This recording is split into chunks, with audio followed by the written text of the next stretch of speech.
Le 7-10 Listen anywhere. وحده من سوريا نيبرينت. sur France Inter. Oui, bonjour Pierre Aski. Bonjour Nicolas. À distance ce matin, Pierre, vous nous dites que la fin de la guerre à Gaza s'éloigne un peu plus. Oui, deux mauvaises nouvelles en quelques heures pour les perspectives de cessez-le-feu dans la bande de Gaza.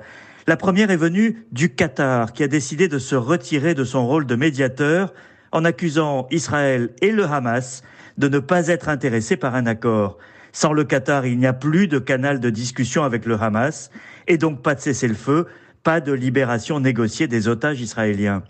Le Qatar est dans une position particulière. Au fil des années, il a financé les islamistes du Hamas à hauteur de plus d'1 milliard de dollars.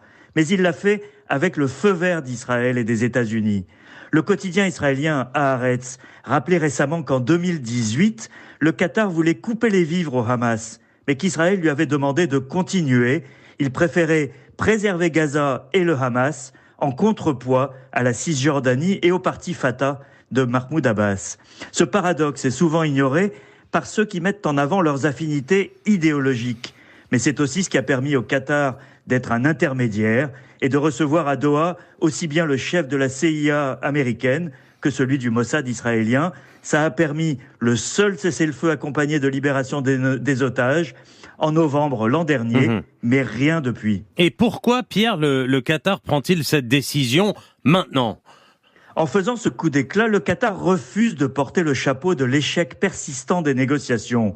Il abandonne, sans doute provisoirement, son rôle en pointant du doigt les vrais responsables, les deux parties au conflit, le Hamas palestinien et le Premier ministre israélien Benjamin Netanyahou.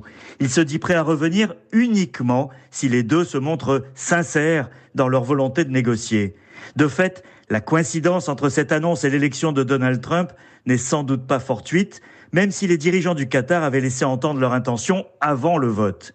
En quelques jours, tout a basculé, alors même que Donald Trump ne s'installera à la Maison-Blanche que le 20 janvier. Le centre du pouvoir s'est déjà déplacé à Mar-a-Lago, chez le président élu. Netanyahou s'est déjà entretenu 3 fois avec Trump depuis sa victoire et lui envoie un émissaire pour discuter de l'Iran. Vous parliez, Pierre, de 2 nouvelles concernant le Proche-Orient ? Oui, la seconde nouvelle, Nicolas, est l'annonce de la nomination d'un nouvel ambassadeur d'Israël aux États-Unis. Il s'appelle Yechiel Leiter, un proche de Netanyahou, lié au mouvement des colons, autrefois membre de la mouvance d'extrême droite kahaniste, banni aux États-Unis. Le futur ambassadeur a vécu dans la colonie d'Hébron, le berceau des extrémistes violents.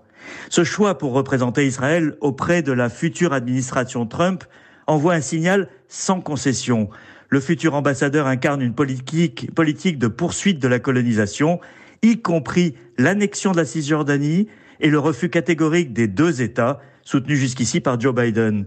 Une politique jusqu'au boutiste que Netanyahou espère voir la future administration Trump soutenir. Tous ces développements n'augurent aucune détente à court terme. Les frappes israéliennes continuent d'ailleurs de faire de nombreuses victimes à Gaza, alors que se met en place un front du refus, Netanyahou-Trump.